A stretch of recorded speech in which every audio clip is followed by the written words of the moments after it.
So last week I shared about the A4000, which is clearly the most frequently requested amongst the two A series models that Final recently released. This week, I'll cover the A3000, the lesser talked about model, and see how does it compare to the A4000. My name is Kenneth and welcome to the Super Chunk Show.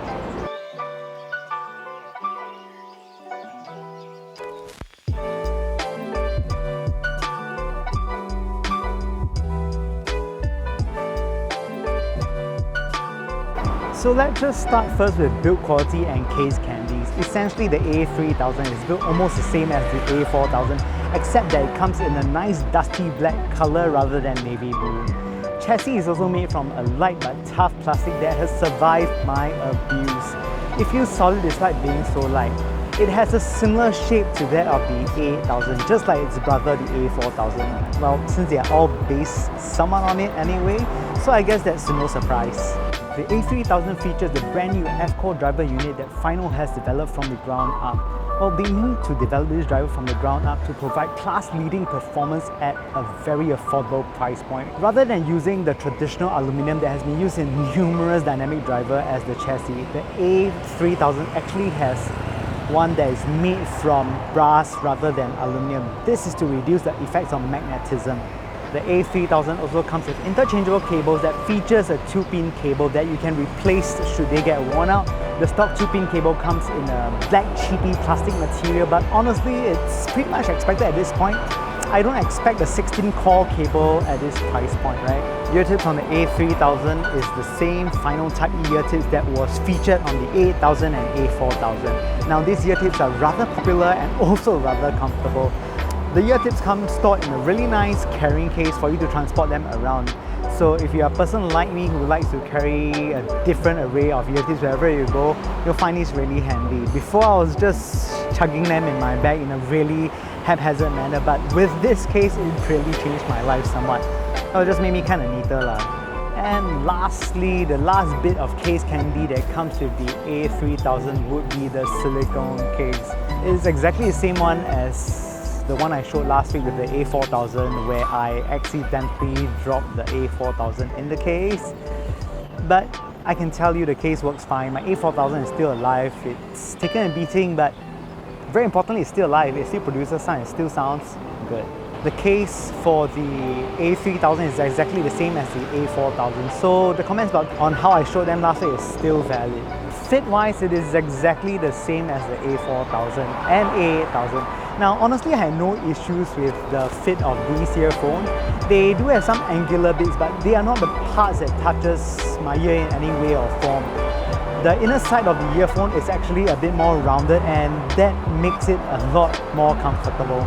Now next, let's talk about sound. The A3000 and A4000 does share a similar tonality when it comes to musical representation.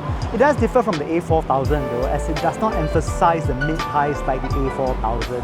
And actually, the A3000 has a more linear mid-range, which can work to its strength.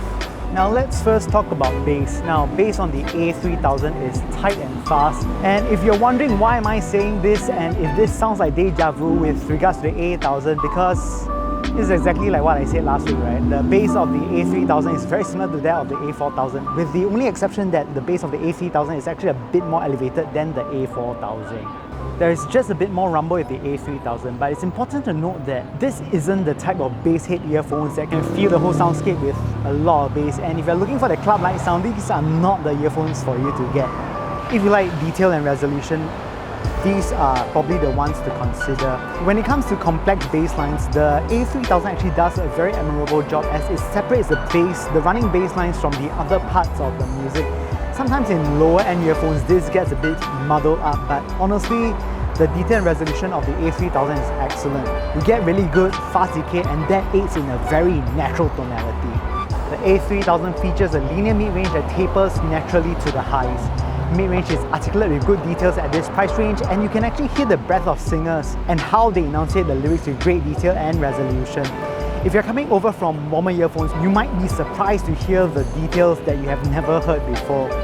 The A3000 has a linear response that with regards to vocals, unlike that of the A4000, where there's the distinct step between mids and mid-highs. Mid-range sounds focused and tight rather than that of a diffuse tone, so if you are the type of person that likes liquid mid-range, these earphones are, I wouldn't say they are liquid, but they are very focused sounding. That means mid-range is very concentrated, and that can be quite appealing as well. Treble like the A4000 is an airy but detailed affair, but to a smaller extent. The treble of the A3000 is clear and articulate with good detail. It's a hair less hot than the A4000, but generally I would still classify them as neutral bright. Treble is generally rather smooth and not harsh. Roll-off is not present in the A3000. Music sounds as it should without any strange roll-off. You know, sometimes like they cut off the highs too quickly, then your mid sounds like it's lacking the top component and weird. The A3000 does not have that property. And moving on to Soundstage, we'll first talk about width and height. With the tight, fast focus base, the A3000 has excellent width and height rendering. I would say that they sound like a grand concert hall with the A3000. With regards to positioning, the focused nature of the A3000 also lends to great positioning. Instruments can be clearly defined in the soundscape and you can actually hear them with great precision. Next would be depth. The clarity of the A3000 allows you to hear great depth perception.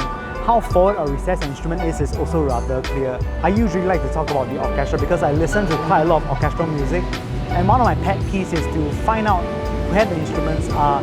So with good depth, you can actually hear the trombones at the back of the orchestra or even the tubas at the far back right of the orchestra. And I'll compare them against the violins, which are, you know, left, right, center and very forward.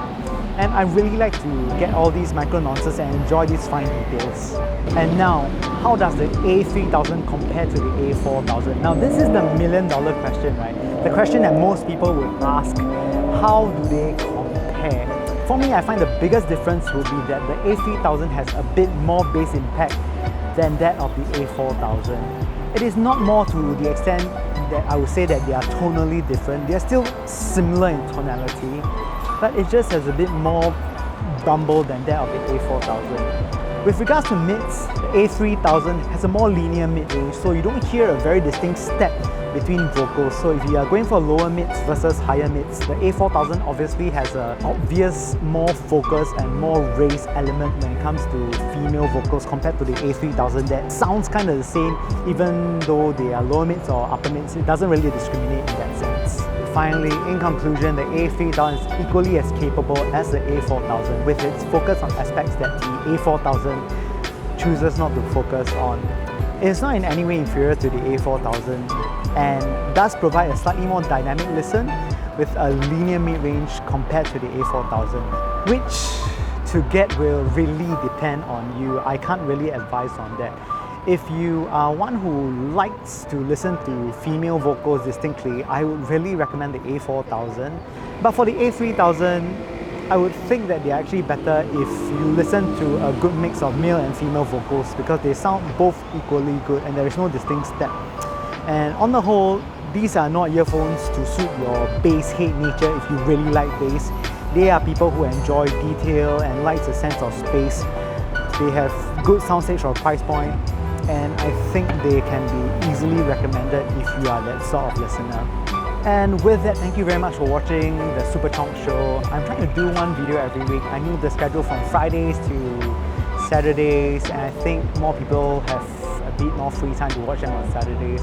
So please click the like and subscribe button, and if you really want notifications, actually, my saying, please also press the bell icon to be notified.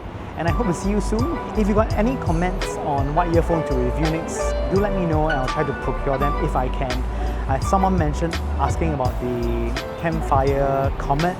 I tried to get it, but unfortunately the Campfire Comet is already discontinued, so it's quite unlikely that I can get my hands on that.